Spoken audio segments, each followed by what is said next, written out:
Today we will be learning on circles. So the first thing before you have to learn on circles is that you must know what are the parts of a circle. So the first thing that we're going to learn on is radius, all right? Radius is a line that connects from the center all the way to the circumference, all right? Circumference is a line that covers up the circle completely. At times, you might also see questions ask you to find the perimeter of a circle.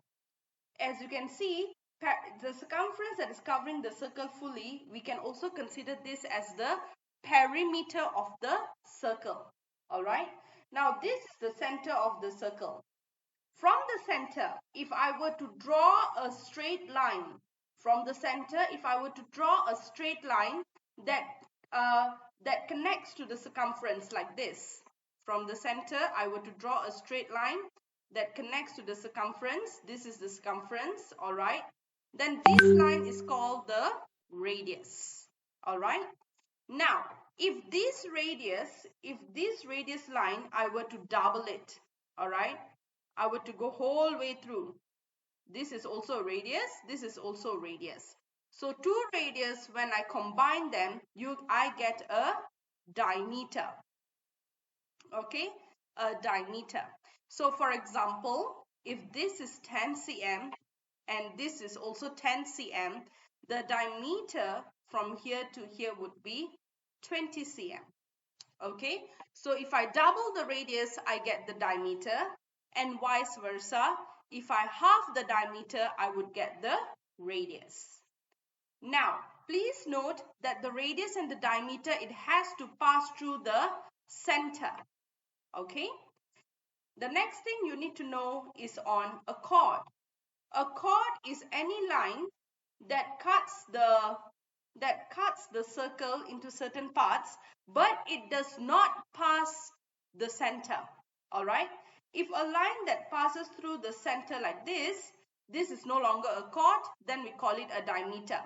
But a chord is any line that cuts the center. For example, even this can be a chord, even this can be a chord, or even this can be a chord. It's so close to the center, but it did not cut.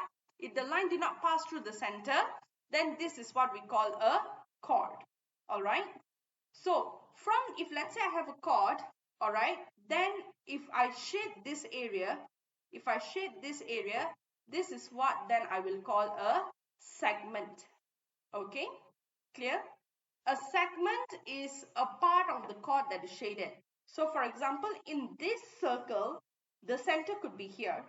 All right, the center could be here, and this is the chord line. Okay, this is the line of the chord, and this part, it is shaded. This is what I call as the segment.